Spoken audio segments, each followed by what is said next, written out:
Buen día con todos, amigos. Mañana Estados Unidos vivirá un momento importante en su historia política. Elegirá a su nuevo presidente. Vamos a analizar este tema con Roberto Izurieta. Él es profesor de la Universidad George Washington y por 24 años ha sido consultor de los temas electorales de los Estados Unidos. Nadie mejor que él para analizar este momento que estamos viviendo. Roberto, buenos días. ¿Me escuchas? Muy buenos días, Milton. Un gusto estar acá, un gusto estar aquí con la audiencia de Ecuador para poder comentar y entender lo que va a pasar mañana, donde se elegirá un presidente o presidenta de los Estados Unidos. La campaña llega con un momento histórico. Yo por lo menos no recuerdo haber visto lo que ha ocurrido. Un presidente candidato en funciones que se bajó de la contienda electoral, una candidata vicepresidencial, o digamos una vicepresidenta que se convierte, digamos, rápida y súbitamente en candidata presidencial, y un expresidente queriendo volver a la presidencia, un expresidente que perdió una elección y luego quiere volver, y además en medio de problemas penales. Esto es inédito. Absolutamente. Lo que es normal es que los Estados Unidos ha vivido un virtual empate electoral. En los últimos 25 años, recordemos cuando se contaba voto a voto en la Florida en la elección de Bush, hijo, con Al Gore. Entonces, de ahí ha estado virtualmente empatado. Efectivamente, como tú dices, en este caso, en primer lugar, se dio un proceso, ambos procesos legales. Un expresidente, si es que solamente ha sido presidente una vez, puede lanzarse de nuevo a la presidencia, que es el caso de Trump. Y el caso de la vicepresidenta que asume en el momento que declina es porque se dio la coincidencia que después de haberle ido mal en el debate a Biden, tomó una decisión, en mi opinión, generosa y política, que previo a la convención, porque es la convención del partido la que elige el candidato o la candidata, él instruye y recomienda a sus delegados que voten por Kamala Harris, como efectivamente sucedió. Porque cuando se eligen los delegados están committed, que se llama, se comprometen, en este caso era con Biden, y Biden les dice voten por Kamala Harris. Entonces el proceso terminó siendo sumamente normal dentro de las normas y se mantuvo básicamente el empate, que es el que se enfrenta el día de mañana, el empate entre estos dos grandes partidos en los Estados Unidos.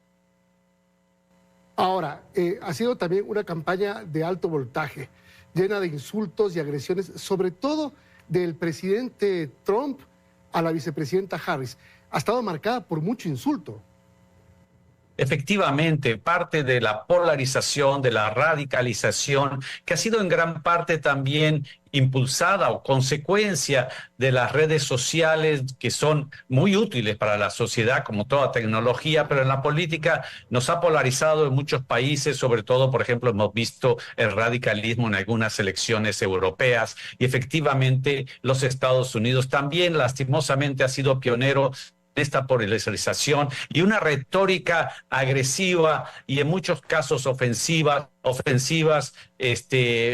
sobre todo las últimas semanas, y quizás desde el inicio y de su campaña anterior, en este caso que nos afecta a todos nosotros en la región, en contra de la migración, y sobre todo en uno de los últimos eventos, una de las personas que presentó el gran evento de Nueva York insultó de manera inaceptable a un país hermano.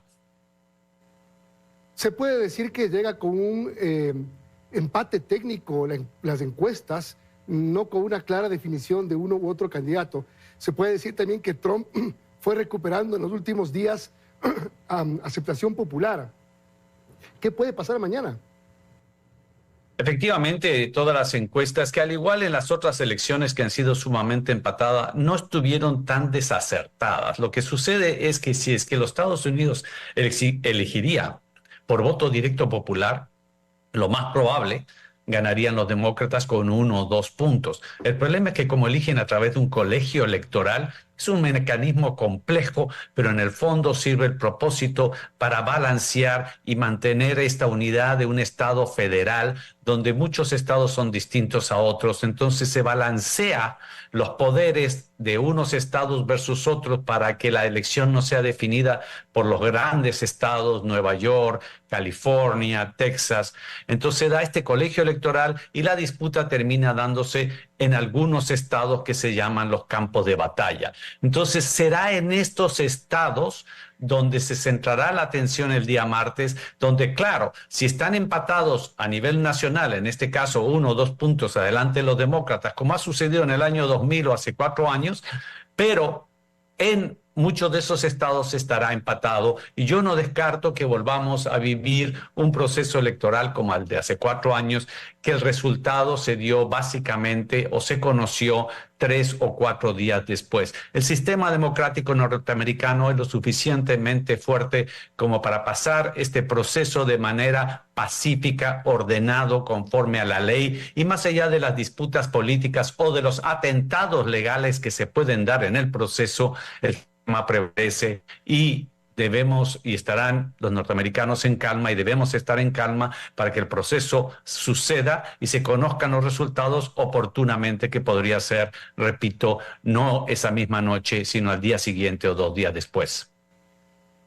O podría pasar, Roberto, lo que ocurrió hace 8 años, cuando ganó en la elección popular Hillary Clinton, pero se llevó Trump los colegios electorales, como pasó cuando ganó George W. Bush en colegios electorales, pero Al Gore le ganó en votación popular. Exactamente. Yo me atrevería a apostar que ese porcentaje de ventaja que tiene Kamala Harris de 1 o 2 puntos a nivel nacional termine siendo confirmado en el proceso electoral. El problema está que al menos 6 o 7 de estos estados en disputas también están empatados y eso ya es mucho más difícil estimar. Entonces sí, se centrarán en estados como o sea, estaremos atentos a Georgia, estaremos atentos a Pensilvania, estaremos atentos a Nevada. Y si es Nevada, por ejemplo, estamos hablando que son 4 o 5 horas mucho más tarde. Y además recordemos que los Estados Unidos, además, el proceso electoral lo define el Estado. Entonces, algunos estados, la mayoría en este momento, tienen votos anticipados, votos por correo. Si mal no recuerdo, el estado de Washington es totalmente por correo. Pero en los estados que son mixtos, voto anticipado o voto por correo o voto presencial el día de la elección, dependerá del conteo. Cada estado decide qué votos cuenta primero. La mayoría cuenta primero los votos que fueron emitidos con anterioridad y los de correo y después los de ese día. Cada estado decide. Entonces, por eso mismo es mucho más complejo y hay que esperar con paciencia y no asustarse del primer resultado, del segundo, llegar a conclusiones con resultados parciales cuando el proceso es tan complejo como esta elección y todas las elecciones de los Estados Unidos. ¿Es mi idea, Roberto, o esta vez, frente a Trump, los migrantes no tienen ese miedo que tuvieron antes?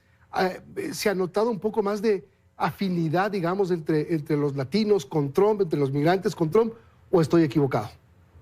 No, no estás en lo correcto. Eso es una de las razones por las cuales esta elección está empatada. Históricamente, los hispanos votaban demócratas, pero la ecuación hispana ha cambiado mucho en los últimos años, sobre todo lo que se representa en Florida, el problema del atentado a la democracia en Venezuela. Eso influye mucho en la retórica que se acentúa del miedo al comunismo, etcétera, etcétera, que no es el caso en los Estados Unidos, por supuesto, pero eso también ha afectado que cada vez más existe una enorme diferencia entre aquellos hispanos que ya hablan inglés perfectamente, se sienten sumamente cómodos y muchas veces no ven con los mismos ojos aquellos hispanos que están recién llegando, pero por ejemplo los hispanos de origen de México, sobre todo en California,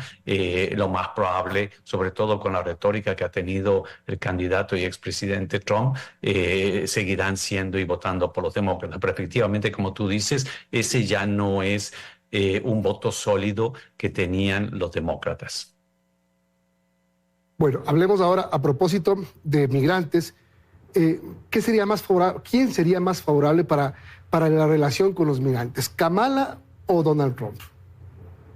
Lo irónico y lo triste es que es la retórica política la que no ha permitido pasar una reforma de inmigración donde se regularice aquellos millones de indocumentados de América Latina. Han existido por ambos partidos tradicionalmente. Yo recuerdo el último intento, gran intento, George Bush hijo, también lo hizo George Bush padre, McCain, grandes republicanos que se unieron a los demócratas para hacer una reforma de inmigración.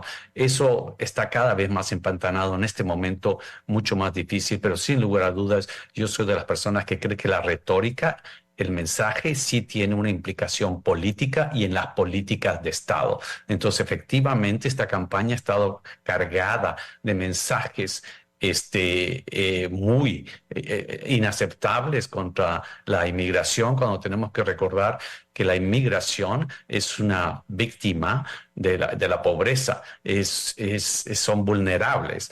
Entonces, efectivamente, abusar de personas más vulnerables y de personas que están pobres, eso es algo que en mi criterio no se debe aceptar. Pero efectivamente, lastimosamente, en estas dos campañas, sobre todo del candidato republicano, esa retórica afecta mucho a lo que debe considerarse un Estado y un país que ha recibido a los inmigrantes. Y no nos olvidemos una cosa, la economía de los Estados Unidos ha crecido, está creciendo, los salarios han aumentado, entonces los migrantes sí tienen una oportunidad de trabajo.